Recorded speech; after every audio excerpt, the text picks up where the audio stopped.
We've not seen an end to this development, as Aisha reported to have said, "I have kept quiet for so long. The man who proclaimed dead wasn't my husband. My husband died in 2017. The rest is Nollywood. Nigeria should continue to deceive themselves." And it has been rumored, allegedly, that Aisha Buhari was missing, absent in Buhari's funeral in Katsina, Daura.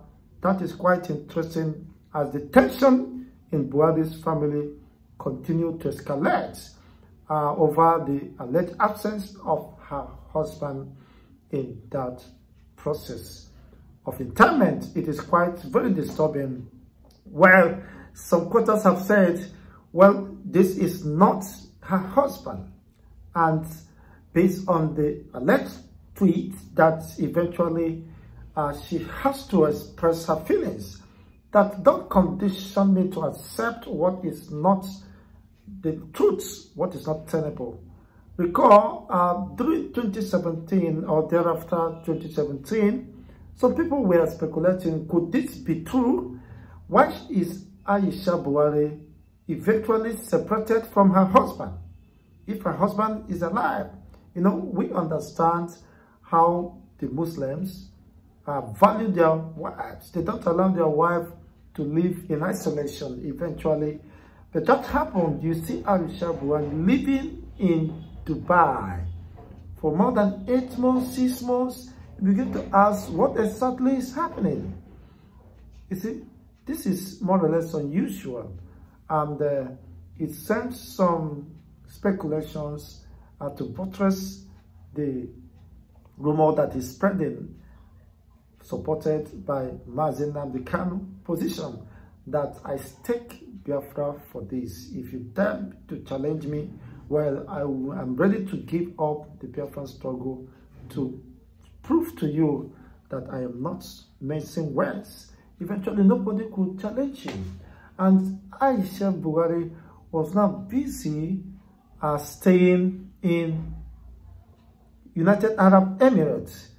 All these current developments have shown to some greater extent that what people insinuated was indeed very true. And some have expressed that unconvincingly, that the man who died on Sunday, or who was proclaimed dead on Sunday, was not Buhari.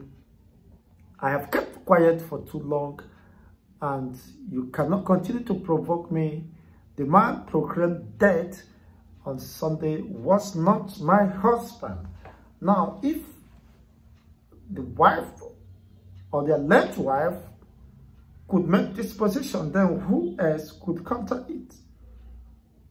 You know, in Islamic religion, women are not given preeminence or the right to express themselves except for few enlightened or learned ones who might possibly express themselves perhaps through the internet or their tweet and the rest of them. It is quite very disturbing. And another tweet reveals that the said Aisha was arguing or made a public statement that on behalf of his husband Buhari was asking that Nigerians should forgive him. But that really does not go down with the people. How could you be asking for forgiveness? You were in office, or allegedly in office, for 8 years. Definitely, and you never had the opportunity to ask Nigerians, well, if by any means I have offended you, just forgive. Only waiting for the proclamation of his disease to be mentioned, of his demise to be mentioned before some people will come up with such stories, narratives. There are so many narratives, and they are not adding up indeed, honestly. And people have said it is medicine after death. We understood what played out, and that is nothing anyone can tell to deceive us, because we are well acquainted with the truth, and the reality cannot be denied.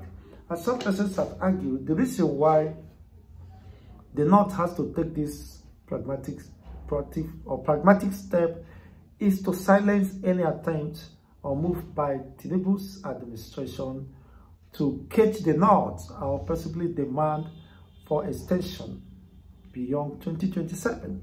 The North have ruled and have made up their mind that Tinubu is a one-term president. So if concealing the death of Buhari will eventually keep the North in a tight corner, possibly Tinubu might use that to negotiate for the second term, they have to let the cat out of the bag, so that Tinubu will eventually have no other secrets, of course, to hold them to ransom. So these are mere speculations flying here and there. Some say, well, with this development, they have been able to dislodge every means Tinubu could exploit. You know, during the 2023 presidential election, Tinubu insisted that Emiloko, it is my turn. If you fail to give me to keep our agreement, definitely I'm going to let Nigeria know the secrets that will scatter Nigeria. The same person like Rochas Okorocha also said it eventually during their primaries. And another person also made similar position, the likes of the former governor of Edo State, Adam Oshomole. And in fact, it was well spread out that people begin to ask, raise the consciousness of the public, what exactly is that secret that they are hiding from the masses? What is that secret in Aso Rock?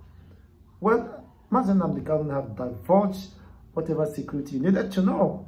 And today, Aisha Buhari confirming that reality, of course, that I've kept quiet for too long, that the man proclaimed dead is not my husband. My husband died in 2027, allegedly, as being reported. Well, it is a very interesting moment, and his absence in the procession or the funeral rite also speaks another volume. If Aisha could be absent in Daura, Katsina State, today during the interment, then it means there is something going on, very serious crisis or tension in Buhari's family. Definitely, we may not have seen an end to this. Perhaps this will just be the beginning of an unending drama or Nollywood that would be played or displayed.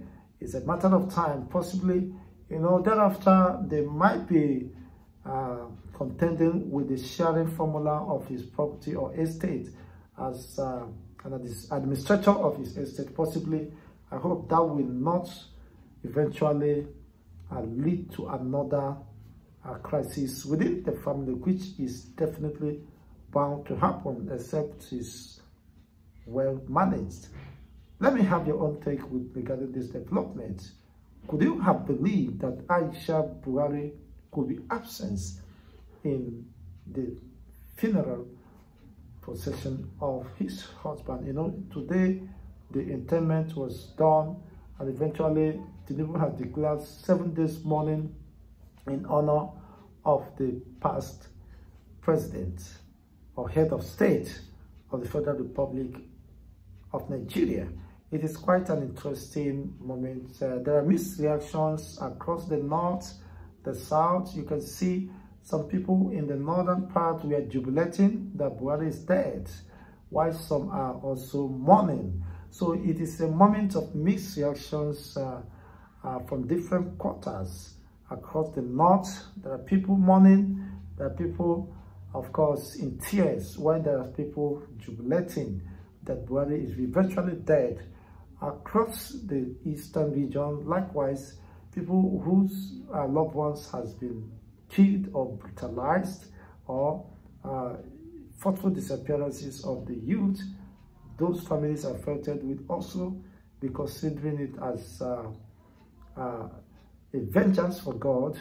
You know, there are many people that were imprisoned, political vendettas, who are languishing in prison, and the rest of them, those people might also be somehow having some relief or excited over the demise or the announcement of the demise of the president and commander, the former president and commander of the armed forces of the Federal Republic of Nigeria.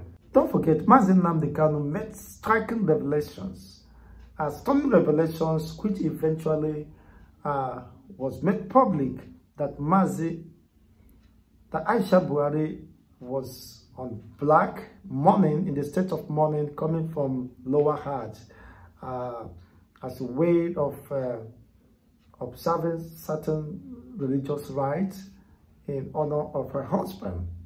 Eventually, some persons were of the position that, Aisha made some striking statements then, that the then Abba-Kyari has to caution her eventually. The Abba-Kyari, the chief of staff to Muhammadu Buhari, the Kabas then, have to silence and eventually caution her from speaking or addressing the public on this subject matter.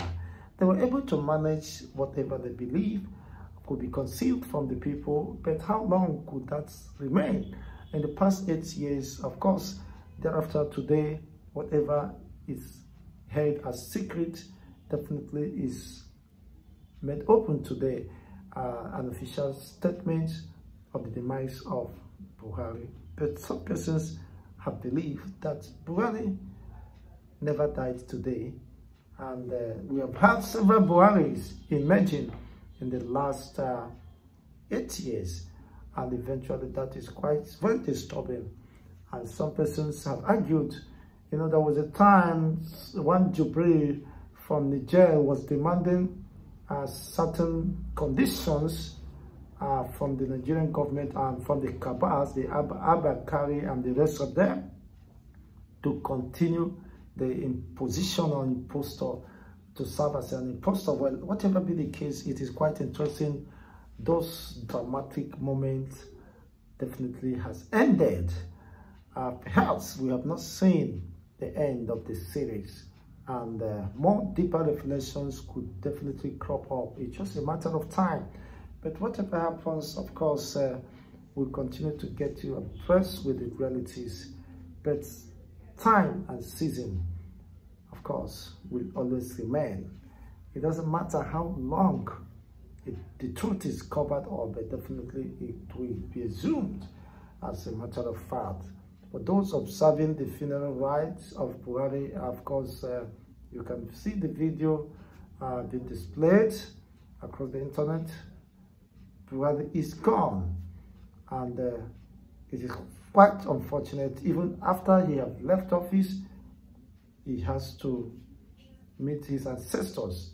Well, let's just assume or believe that could be true.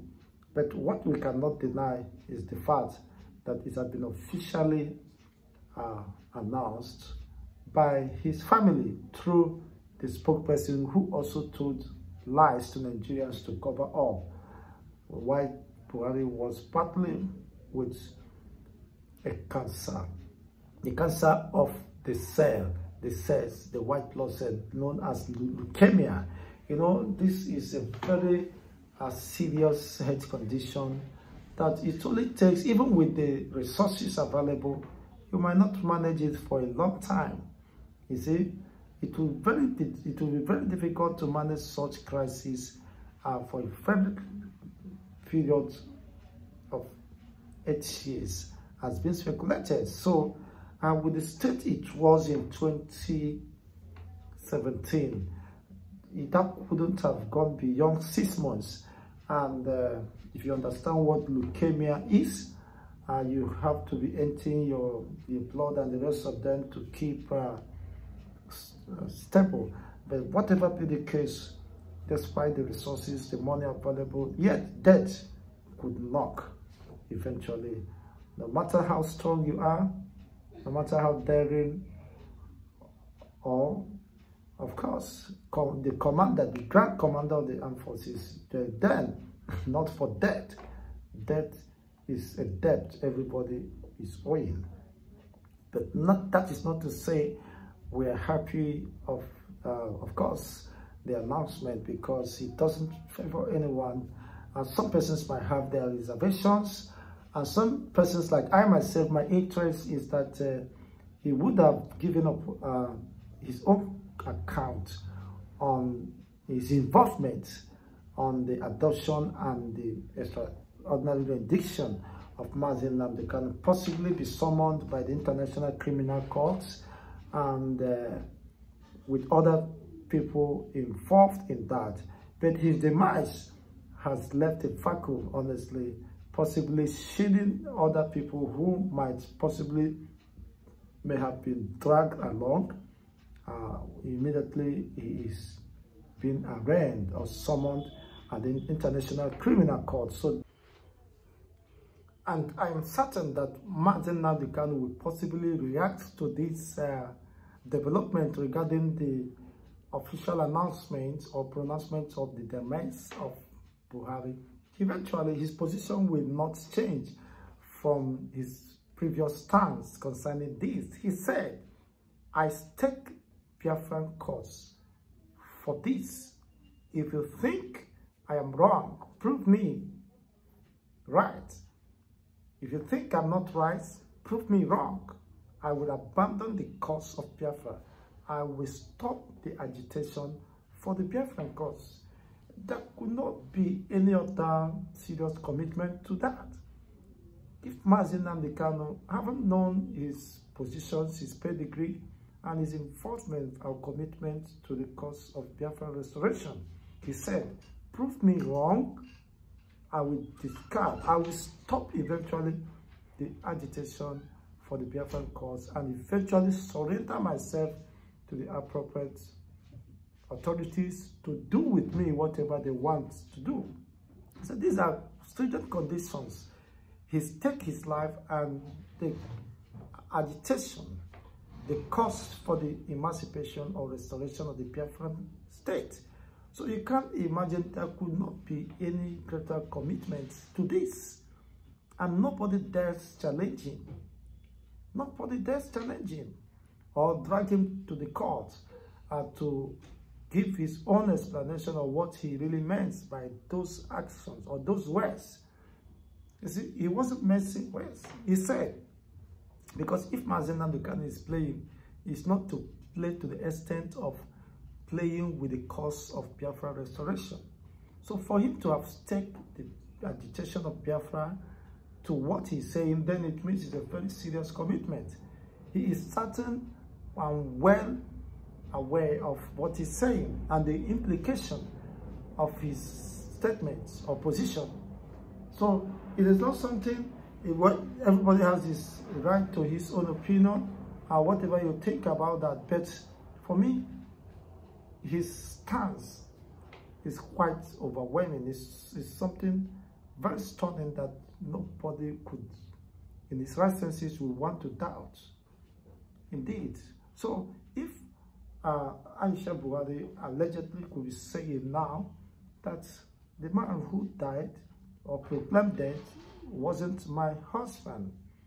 My husband died in 2017, correlating with what the spokesperson of Buhari then, Garba Shehu, said. He liked the Nigerians concocted lies and fabrications that the villain rat chased out Buhari out of office and the rest of them. He said that all these were just mere concoctions and mere fabrications intended to deceive the public. It is quite a very disturbing development, honestly. Now, you could now agree with Mazi Nnamdi Kanu, who has maintained that stand. And if eventually comes out, there will be no different from his usual position. He did what he did, he said what he said, he made commitments with his life, staking his life and that of the Biafran cause. And nobody could dare to challenge him. And definitely, what does that tell you? Not even the Buhari would challenge him, or the wife or the rest of them. He told you pop and play that Aisha Buhari was coming from a lower Hajj, a lesser Hajj, observing in a morning mood, and eventually thereafter he left for United Arab Emirates. How can the First Lady leave his husband or leave her husband and reside in another strange land? Who could accept that? Does it mean that Buhari has lost his sense of commitment to his family and responsibility, of course, to his family as the immediate nuclear cycle? You know, these are very sketchy developments that one needs to contemplate twice before you could accept whatever is being thrown there. So all these things, if Buhari were to be alive then, something couldn't have happened. And I think you are left to think with your own senses and reason accordingly. These are the major pains some people might express, especially those who are interested in the justice and the freedom of Mazi Nnamdi Kanu. But whatever be the case, it's only God that has the final say. And when he says yes, of course, who are you to say no? Whatever happens, we definitely know that Mazi Nnamdi Kanu will have his freedom. It's just a matter of time, and definitely that will happen by the 18th of this month, being Friday. Definitely there will be a dynamic shift of events, and definitely Mazi Nnamdi Kanu will be walking out of DSS dungeon a free man he is. We are anticipating and hoping that Justice James Omotoso will definitely do what is needful and live up to expectations. Of course, as people cannot wait to see what becomes of this particular case as it involves Mazi Nnamdi Kanu.